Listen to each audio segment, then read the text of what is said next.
For y'all too, bro. Start with you, Keith. For y'all too, man, to never have to look for a best friend, right? To never be in a position to be like, man, I want to go outside and shoot basketball, or I want to go outside and throw the football. Who am I going to go with? For that to never be your reality and to always have each other, what was it like literally growing up with someone who is exactly like you every day? It made life easy, especially how competitive we was. In life you try to grow up trying to find out who your friends are going to be, and maybe, as you grow up, all of us kind of know that, man, you probably have a handful of them. The ones you probably have, the ones you probably grew up with, and me and Mike probably got about 5 of them friends. But it did make things a lot easier just having the competition part with him. But man, I always beat Mike up. I can't even sit here and play around like Mike, my older brother, but it was just something about me I had in me, man. You know, that's just little brother syndrome. But what I will say is the hardest part about it, it wasn't even, I always enjoyed just having him as my best friend and my brother, but I think the hardest part was always explaining to our significant other, like, man, you don't love me as much as you love your brother. We used to deal with that our whole lives. I'm like, well, how can I? Like, there's a different love when you grow up with somebody every single day of your life. You know everything about them. Because I used to explain like this. I said, I'm gonna break it down to you. I'll make it this simple. When he goes to the store and gets me a sandwich, man, he gonna come back and get it the exact same way I want it. Man, you might leave that motherfucker with mustard on there, something I don't like. You know what I'm saying? He won't do that. I said, that's a different kind of love. That's how I gotta break it down to you. You know what I mean? Hey, bro, don't forget now, if they do mess it up, I'm gonna go back before I even come down. Yeah, because he gonna feel I know, that way. I already know the vibe when I get there, man. If If I bring it back messed up, I'm gonna have to fight Mike. Yeah. I ain't going that type of vibe with it. Y'all talk about fighting. It's crazy. Y'all even know you talking about them boys. And everybody, I think all of us, I speak for y'all. Everybody, we keep a small circle like y'all talking about. Yeah. But you fall out with your boys. Have y'all ever fell out before? Like, what was that? If y'all, man, F you. It's hard to fall out as a twin. I mean, especially identical. But I mean, we don't have. Everyone has their arguments and our disagreements and things. Like, man, I'll go maybe a week or two without talking to Mike. But Mike know what it is. Trust me. If something happened or someone was to call and say, man, they need me here right now, they immediately like. Forget the argument part. It's more torture. Yeah. Not even to be mad at him. It's the fact that, man, it's out of my routine. I talk to my brother every single day. Yeah. Right. Man, the fact I'm sitting here going to my phone, We're not on the calling petty him on stuff trying to purpose, do it to each other. It's driving me more crazy, not calling him on purpose. Like, man, I'm ignoring it. I ain't texting him today. Man, like, I wonder what he doing, but I'm like, man, I ain't checking on him. Man, you know what I'm saying? So That you really drives me more- annoying me then. Now don't get on here telling the truth, Yeah, bro. but I'm saying, being for real though, that annoys me more than being mad at what we argue about, because when we get mad at each other, it's never about anything that pushes us to a point where we hate each other. Yeah. It might be, I said do this and he might want to do it this way, and then we get in an argument about it. But it never ever got to the point where I felt like, man, it might be a falling out where, man, the love is lost. Never ever has ever got to that. Even the fight, man. We had a fight before. Yeah. It was, he got a hit, I take a hit.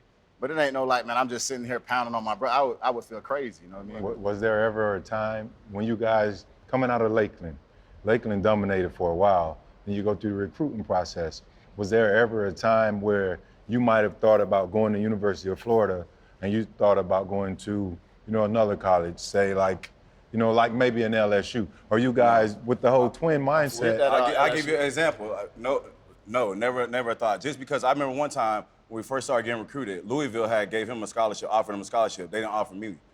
We X'd him out right away. It's like, man, what are you doing? Like, it's like impossible for them to split us up. It don't even work like that. We trying to go together as a whole football team. It was our mind. It was like, man, if all of us can go to one school and leave what we had at Lakeland, only 7 of us could go to Florida, but we took 7 of us from that team up to Florida because we were going to stay together regardless. But they did split you up for a moment because you had to play D-line, right? Yeah. As a freshman. Yep. And they did that to satisfy Mike. Yeah. Mike was talking about transferring him, Faison, All of us. it was like a pack of And he them, was bro. a how starting it guard. is. He had Coach Meyer, but he had him by the heat. Man, Coach Meyer do anything for Marquise. I'm telling you right now. Coach Meyer, he knows this too. He'll do anything for Marquise. So Marquise like, oh, my brother ain't playing? Oh, we transferred, both of us transferred. Man, the next day he's like, oh no, let's try him at D-line. Man, I went out, I know all the calls. They talking about double team, split that. One-on-one, I'm dogging him, beat that. Like, they like, oh, he the greatest player since Dominican Sue. Hey, they ready to put me up for the Heisman like Sue. I'm like, all right.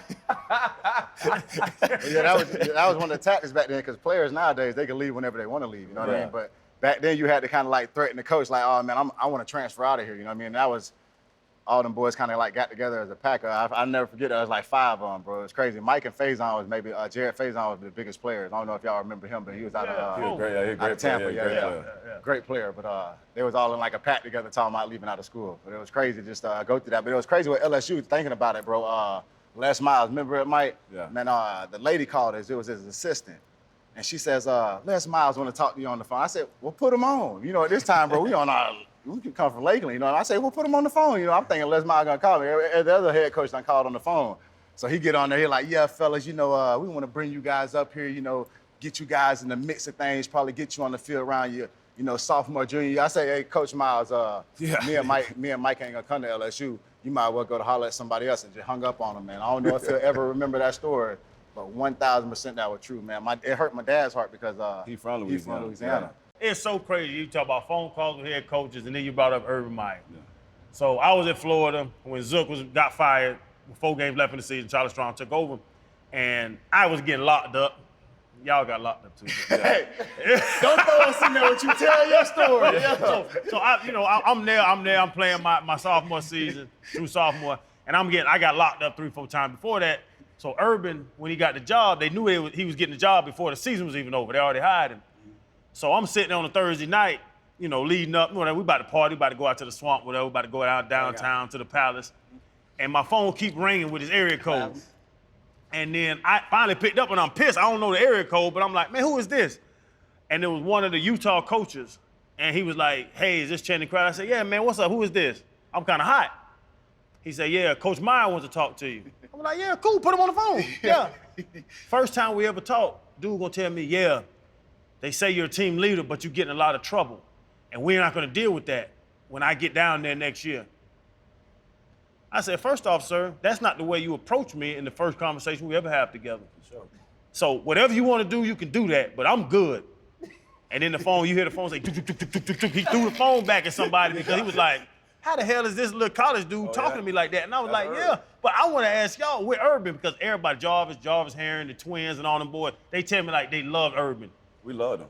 Because but if you play, I think Marquise loved him more than you, because no, Mike loved him too. Trust me, bro. Trust me, guys. If you play I think that people who didn't know him, bro, he changed kids into men, and that's one thing I always took from the aspect, especially like being raised from how our dad raised us. You know what I mean? Like it was always the man aspect of it. Like you got to earn what you're speaking of. You know what I mean? You got to earn your food. You know what I mean? And that's how Coach Meyer was. If you played on that field, he treated you like a king, and if you were just a practice squad player, like that's what you was. Like, man, you had to either get in trouble or do something to stand out for Coach Meyer to acknowledge that. And that's how I always appreciated that. And I think even going throughout the NFL, Coach Tomlin was the same way. Even though people say Coach Tomlin was a player coach in a forum, man, Coach Tomlin would be on there, man, you sitting there on film on Monday, I'm telling you, bro, you better not be the player that messed up.